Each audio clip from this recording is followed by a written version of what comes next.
അങ്ങനെ സാറ് മറ്റുള്ളടത്തൊക്കെ ഓടി പോയിട്ട് ചോദിക്കും ആരാ ബാത്റൂമിൽ നിന്ന്. അപ്പോൾ പറയും ഞാൻ എത്ര നേരം നിന്നെ നോക്കി ഇവിടെ നിൽക്കുന്നതെന്ന് അറിയും, നമ്മളല്ലാതെ ആരുമില്ല ബാത്റൂമിൽ നിന്ന്. ഇത് കേട്ടതും സാറെ ആകെ പേടിക്കും, കാരണം അത്രയും അടുത്തുനിന്ന് ഇവള് സൗണ്ട് കേട്ടിക്കണം. ആ ബാത്റൂമിൽ ആരും ഉണ്ട് എന്നുള്ളത് ഉറപ്പാണ്. ഇവള് വേഗം മറ്റോട് കയ്യും പിടിച്ചിട്ട് റൂമിക്ക് ഓടും. എന്നിട്ട് റൂമിന്റെ മുന്നിൽ ഈ ഡോറിന്റെ മുന്നിൽ എത്തിയിട്ട് കാര്യങ്ങളൊക്കെ പറയും. അങ്ങനെ ഇവര് രണ്ടുപേരും ആരെങ്കിലും ബാത്റൂമിൽ നിന്ന് ഇറങ്ങി വരുന്നുണ്ടോ എന്ന് അറിയാൻ വേണ്ടി അവിടെ തന്നെ നിൽക്കും. കുറച്ചുനേരം അവിടെ നിൽക്കുമ്പോൾ തന്നെ സ്റ്റഡി ഹാളിൽ നിന്ന് ബാക്കിയുള്ള ഫ്രണ്ട്സും ഇങ്ങോട്ടേക്ക് വരും. എന്നിട്ട് ഇവരോട് കാര്യം പറഞ്ഞിട്ട് ഇവരെല്ലാവരും ബാത്റൂമിൽ പോയി ചെക്ക് ചെയ്യുവേ. ഫസ്റ്റിലുള്ള 2 ടോയ്ലറ്റും ബാത്റൂമും പിന്നെ അങ്ങോട്ടേക്കുള്ള എല്ലാ ബാത്റൂമും ഇവര് ഫുള്ള് ചെക്ക് ചെയ്യും. ഒരാളും അവിടെ ഉണ്ടാവില്ല. ഇതിൽ കൂടെ അല്ലാതെ ബാത്റൂമിന്റെ ഉള്ളിൽ നിന്ന് പുറത്തേക്ക് ഇറങ്ങാൻ വേറെ വഴിയൊന്നുമില്ലേ. ഇത്രയും ആയപ്പോ സാറെ ആകെ പേടിക്കും. ഇവള് പേടിച്ചെന്ന് കണ്ടപ്പോ തന്നെ ഫ്രണ്ട്സ് ഒക്കെ പറയും മുകളിലത്തെ ബാത്റൂമിൽ നിന്ന് വെള്ളം ഒഴുകുന്ന എങ്ങാനും നീ കേട്ടതാക്കാരം. അങ്ങനെ കുറെ പറഞ്ഞാണ്ട് ഇവളെ സമാധാനിപ്പിക്കും. ഇവളീ തൊട്ടടുത്തുനിന്നല്ലേ സൗണ്ട് കേട്ടിക്കുന്നത്, അതുകൊണ്ട് തന്നെ അതിന്റെ ഉള്ളിൽ ആരും ഉണ്ട് എന്നുള്ളത് ഉറപ്പാണ്. എന്നാലും ഇനി വേറൊരു പോസിബിലിറ്റി ഇല്ലാത്തതുകൊണ്ട് തന്നെ ഇവളും അങ്ങനെ എന്തെങ്കിലും സൗണ്ട് കേട്ടതാക്കാരെന്ന് ആലോചിച്ച് സമാധാനിക്കും. അങ്ങനെ ഒരു 11 മണിയൊക്കെ ആകുമ്പോൾ കിടന്നുറങ്ങിയിട്ട് പിന്നെ ഇവൾ എണീക്കുന്നത് കറക്റ്റ് 1 മണിയാവുന്ന ടൈമിലാണ്. ഇവൾ എണീച്ചത് ഇവക്ക് ബാത്റൂം പോകണം. ആ ടൈമിലാണെന്നുണ്ടെങ്കിൽ എല്ലാവരും കിടന്നുറങ്ങാക്കാരം. കഴിഞ്ഞ കാര്യങ്ങളൊക്കെ ആലോചിച്ചിട്ട് ഇവക്ക് ഒറ്റയ്ക്ക് അങ്ങോട്ടേക്ക് പോകാൻ പേടിയാക്കാരം. അങ്ങനെ ഇവിടെ ഇങ്ങനെ കിടക്കും. ആ ടൈമിൽ ഇവരുടെ അടുത്ത് തന്നെയുള്ള റൂം ഉണ്ടല്ലോ, ഇവരുടെ ഫ്രണ്ട്സിന്റെ റൂം.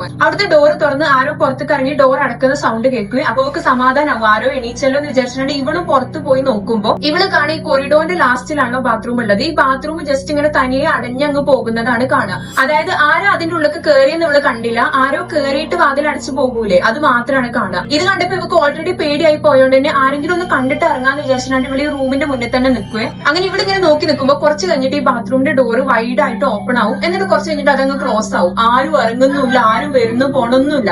ഇത് കണ്ടതും സാറെ ആകെ പേടിക്കും. ഇവളുടെ ബെഡ് പോയിരിക്കും. എന്നിട്ട് കയ്യിലുള്ള പ്രാർത്ഥിക്കാനുള്ള എല്ലാ സംഭവങ്ങളും എടുത്തിട്ട് പ്രാർത്ഥിക്കാൻ തുടങ്ങും. ഇവിടെ ഇങ്ങനെ ബെഡിൽ ഇരിക്കുന്ന സമയത്ത് അപ്പുറത്തെ ഡോറ് തുറക്കുന്നു, പിന്നെ അതുപോലെ തന്നെ ആരോ കയറിയതിനു ശേഷം ഡോർ അടക്കുന്ന സൗണ്ടും ഇങ്ങനെ നടന്ന് വരുന്ന സൗണ്ടും ഒക്കെ കേൾക്കുന്നുണ്ടാവുക. ഇതൊക്കെ കൂടായിട്ട് ഇവക്ക് അന്ന് ഉറങ്ങാനേ കഴിയൂല. അങ്ങനെ എങ്ങനെയൊക്കെ നേരം വെളുപ്പിച്ച് പിറ്റേ ദിവസം രാവിലെ തന്നെ ഇവള് സിസ്റ്ററിനെ പോയി കാണും. എന്നിട്ട് കാര്യങ്ങളൊക്കെ പറയും. അങ്ങനെ സിസ്റ്റർ ഇവളെ കൂട്ടിയിട്ട് ഇവരുടെ കോളേജിന്റെ കോമ്പൗണ്ടിൽ തന്നെ പ്രാർത്ഥിക്കാനുള്ള ഏരിയ ഉണ്ടാവും. അവിടെ പോയിട്ട് പ്രാർത്ഥിക്കും. അങ്ങനെ പ്രാർത്ഥിക്കുകയൊക്കെ ചെയ്യുമ്പോൾ സാറൊക്കെ ഒരു സമാധാനമാവുക. ഇവക്ക് തോന്നിയതാക്കാരെ ഇനി അങ്ങനെയൊന്നും ഉണ്ടാവില്ല എന്നുള്ള രീതിക്കൊന്നും സമാധാനമാവുക. അതിന് ഈ സംഭവങ്ങളൊക്കെ കഴിഞ്ഞതിന് ശേഷം ഇവർക്ക് കുറച്ച് ദിവസം വെക്കേഷൻ ആണ്, കുറച്ച് ദിവസം ഇവർക്ക് ലീവാണ്. അതുകൊണ്ട് തന്നെ എല്ലാവരും നാട്ടിലേക്ക് പോകാൻ നിൽക്കാണ്. നാട്ടിലേക്ക് പോകുന്നതിന് മുന്നേ കോളേജിലൊരു ഫംഗ്ഷനും അതുപോലെ ഹോസ്റ്റലിലൊരു ഫംഗ്ഷനും ഉണ്ട്. ഇവിടെ ഇതിന് കോളേജിലെ ഫംഗ്ഷന് മാത്രം അറ്റൻഡ് ചെയ്ത് ഹോസ്റ്റലിൽ ഫംഗ്ഷന് നിൽക്കാണ്ട് ഇവിടെ വീട്ടിലേക്ക് പോകുക. അങ്ങനെ കുറച്ച് ദിവസം വീട്ടിലായതുകൊണ്ട് തന്നെ ഇവിടെ നടന്ന കാര്യങ്ങളൊക്കെ മറന്നു പോയിട്ടുണ്ടാവും. അങ്ങനെ ലീവൊക്കെ കഴിഞ്ഞ് കോളേജ് തുറക്കുന്നതിന്റെ തലേന്ന് തന്നെ കുറെ ഡിസ്റ്റന്റ് ആയിട്ടുള്ള ഒരു ഹോസ്റ്റലിലേക്ക് വരുമല്ലോ. അങ്ങനെ അന്ന് ഹോസ്റ്റലിൽ കുറച്ച് കുട്ടികൾ മാത്രമേ ഉള്ളൂ, അടുത്തുള്ളവരൊന്നും വന്നിട്ടില്ല. സാറയുടെ റൂമിലാണെന്നുണ്ടെങ്കിൽ സാറിന്റെ ഈ ഫ്രണ്ടും മാത്രമേ ഉള്ളൂ. അതുകൊണ്ട് തന്നെ അപ്പുറത്തെ റൂമിലുള്ള ഒരു ഫ്രണ്ട് കൂടി ഇവരുടെ അടുത്താണ് അന്ന് കിടക്കുക. അന്ന് രാത്രി ഇവർ ഉറങ്ങിക്കിടക്കുന്ന ടൈമിൽ സാറിന്റെ കാലിന്റെ ചോട്ടിലായിട്ട് ആരും ഇങ്ങനെ നമ്മളെ കുലുക്കി വിളിക്കുമല്ലോ. അങ്ങനെ ആരും വിളിക്കുന്ന പോലെ ഇവർക്ക് തോന്നും. ഇവർക്കാണെങ്കിൽ മോർണിംഗ് പ്രെയർ ഉണ്ട്. അതിനാണെന്നുണ്ടെങ്കിൽ ഹോസ്റ്റൽ ലീഡർ വന്നിട്ട് ഇവരൊക്കെ വിളിക്കും. അങ്ങനെ അവള് വിളിക്കുന്ന ആൾക്കാരെന്ന് വിചാരിച്ച് ഇവള് കണ്ണ് തുറന്ന് നോക്കുമ്പോൾ ഇവളുടെ കാലിന്റെ ചോട്ടിൽ തന്നെയായിട്ട് വലിയൊരു രൂപം ഇങ്ങനെ നിൽക്കുന്നുണ്ടാവേ.